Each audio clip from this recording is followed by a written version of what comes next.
Pastor Mark Burns, we are happy to welcome you here, and this is an honor to meet you. Thank you so much for flying here to Rome, and we are happy to welcome you here in Europe once again.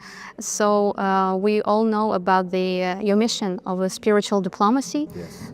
Could you please share with us a little more about it, and how could you share this spiritual diplomacy here in the Vatican?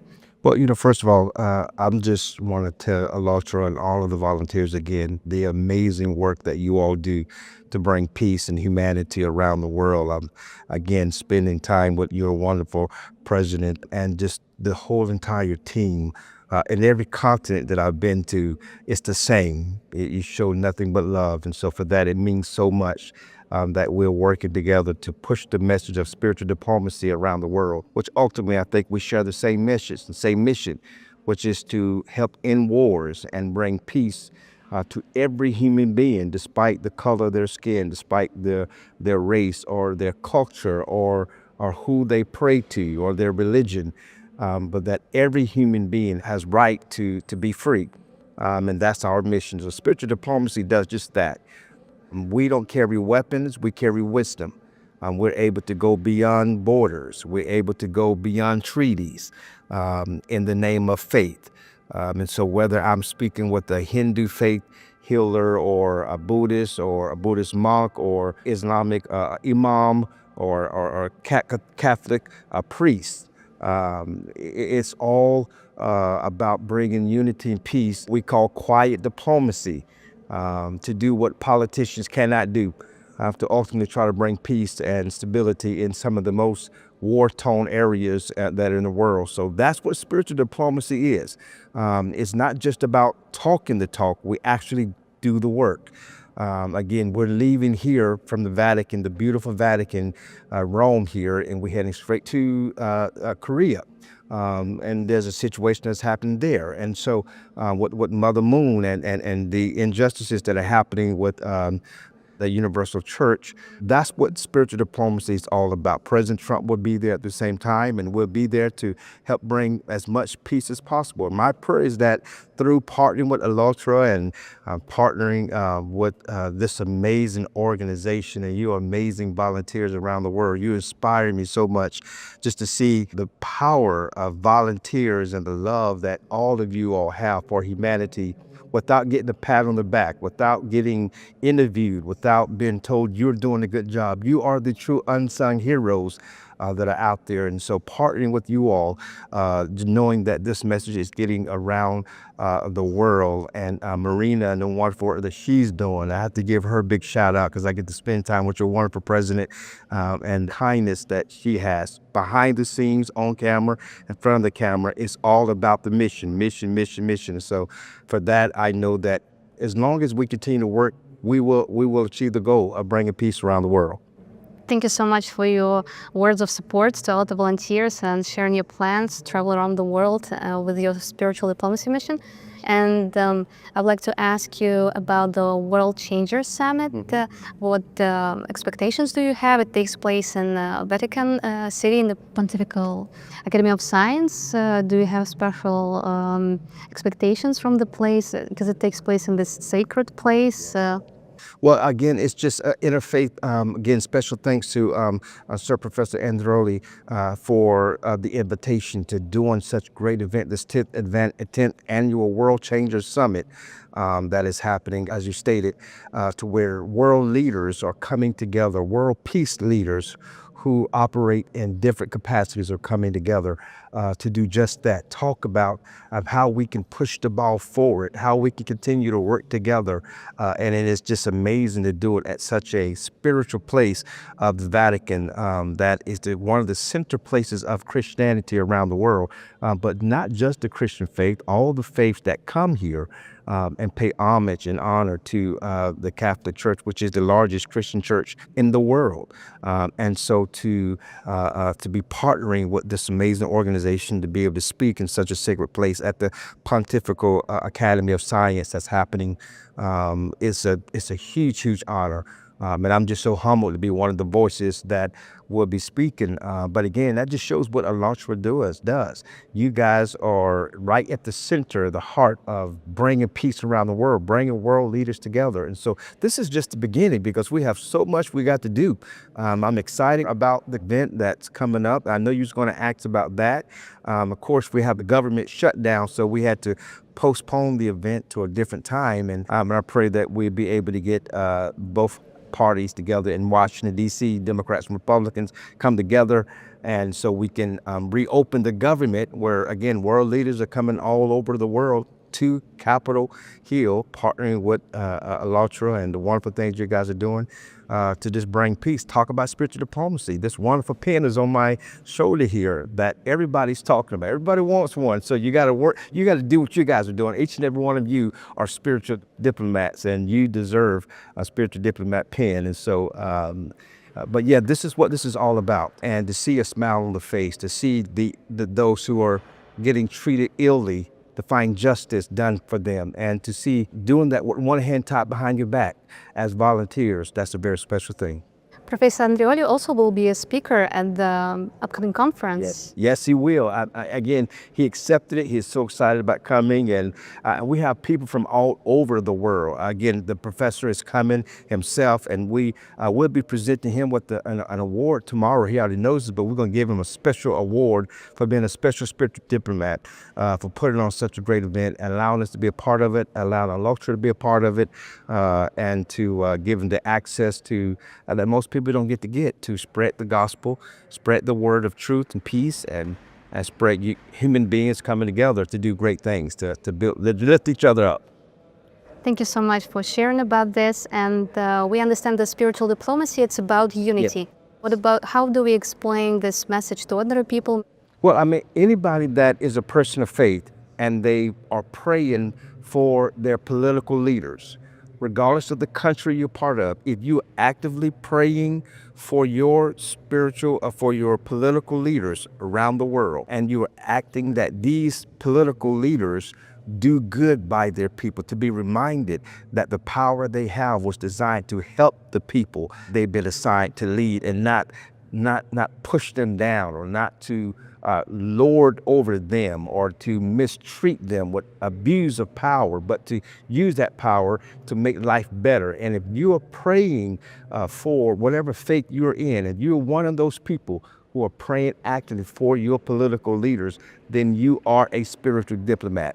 And we want you to be a part of what we're doing, spiritualdiplomats.org, spiritualdiplomats.org. And from there, you discover how you can become a spiritual diplomat. And of course, we will make sure that you get one of these special pins that we have had made. But it's just a symbol to show the world that you are an active person that is a person of faith, but you're also politically minded to help bring peace, and to remind the elected officials that you are to use that power, not to abuse it, but to lift up people, to raise them up from the ashes, to use that power to serve them, that you have come to serve and not be served by the people you've been chosen to serve.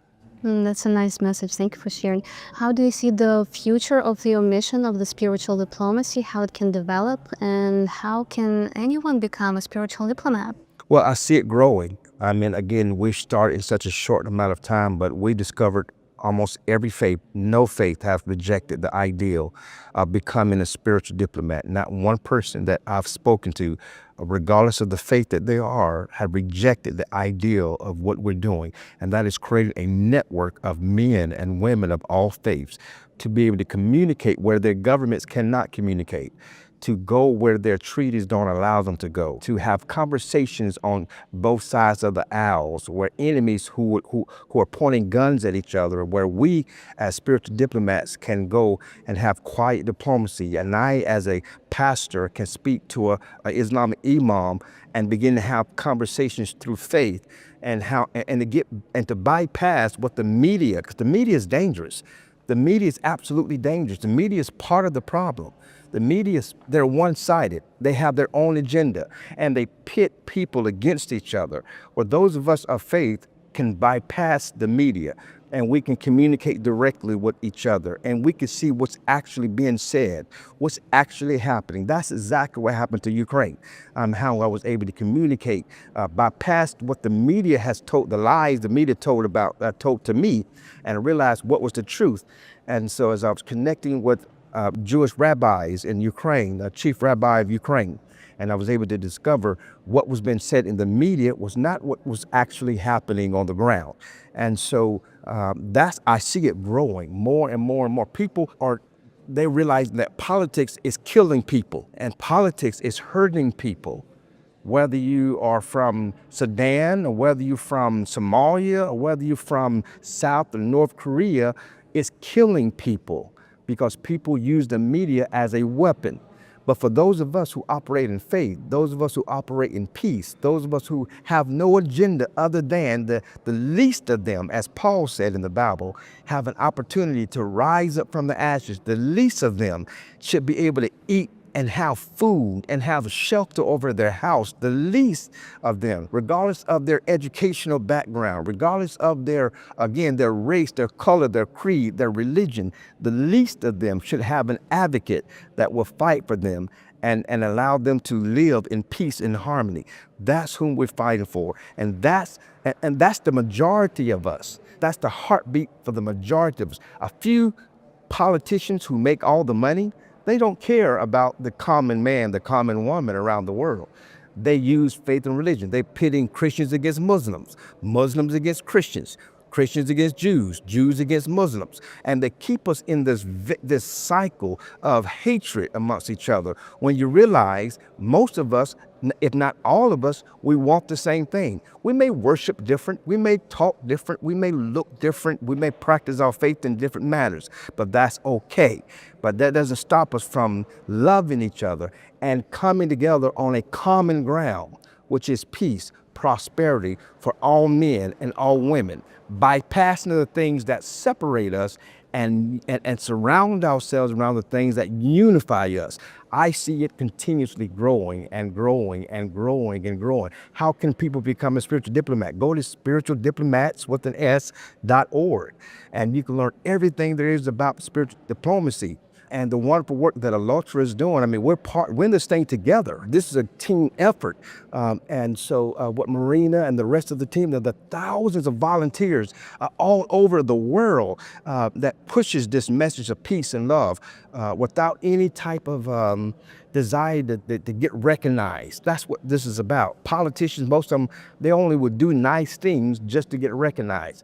But we are working, regardless if we get praised or not, our reward is to see the least of them prosper around the world. And that's our goal.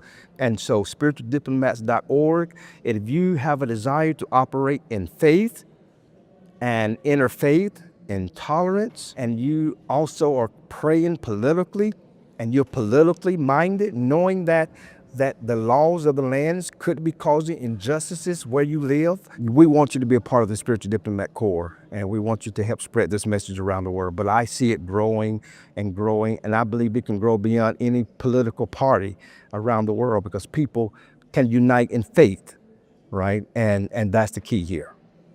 Thank you so much for your words, and it's true that ALLATRA volunteers all over the world also basically spreading these human universal values, spreading awareness about human rights, and maybe not even realizing that we're already spiritual diplomats because we're raising awareness about these important issues.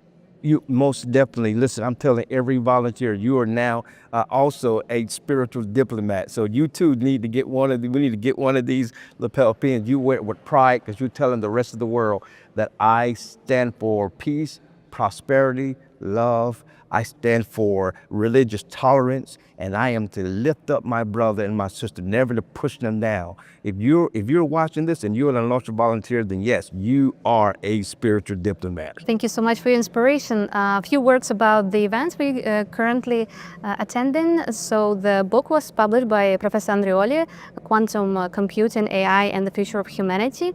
And how do you think how these topics could be combined when it comes to AI and moral aspects, and what role Vatican plays in this aspect? Well, it's so important that there be a moral compass when it concerns AI or the newest technology, because when there's not a moral compass, then you're creating technologies that's ran by men who have no moral compass, and therefore that can create corruption, or that creates lopsidedness, where you see the poor doing all the work and only the few rich getting the reward. But when there's more compass and there's more people of faith involved in AI, involved in technology, then the same technology can be used to build houses. It can be used to create greater farms. It can be used to feed people. It can be used to health care for people around the world at a very low cost. When there's people that have clear moral compass, like Professor Andrelli and others who are mixing AI. So we have to be involved. If we're not involved, again, only the few rich, corrupt men will take advantage of this type of a technology, and they will use it just to benefit them and not the rest of the world. So this is so important that we're doing this here at the Vatican, here in Rome. What is so important what the professor is doing to bring AI transcendence to a more compass mentality, where he has, fathers and people of faith on panels talking about this very thing. So if we are involved as people of faith with good morals and a good moral compass, then we get to use that technology not to destroy or to belittle man, but to raise them up. Thank you so much for your powerful words you shared with us today, and it's truly an honor to talk to you and to collaborate and be friends with you as the ALLATRA movement. Any words you would like to wish to our viewers? Well, again, to everybody that's watching, I'm just going to talk to you right here. To everybody that is watching, listen, this is just the beginning. Okay, there's a magnet. ALLATRA by itself is already powerful. ALLATRA by itself is already magnificent. But God has brought us together to use this mouth of mine that's going to be as loud as possible to tell the whole world what God is doing as we partnering together. And so this is something exciting that's going to happen, and you are a part of it. So don't sway. I've said this before. Don't get too tired. Don't get weary, because we have more lives to save. We have more people to feed. We have more injustices to get justice. We need to get more people out of jail. And only you and you alone, no matter where you are, how small you may think you are, you're not small. You're part of the grain. We need you. And when there's a lot of grain, there's a lot of power. You may feel like you're by yourself with one piece of grain, but no, you're part of the larger piece of grain. And when you put all that grain in one bowl, we become a powerful unit. And that's what's happening right here with us partnering together. You are part of that grain, and we have a lot of evil to knock out together.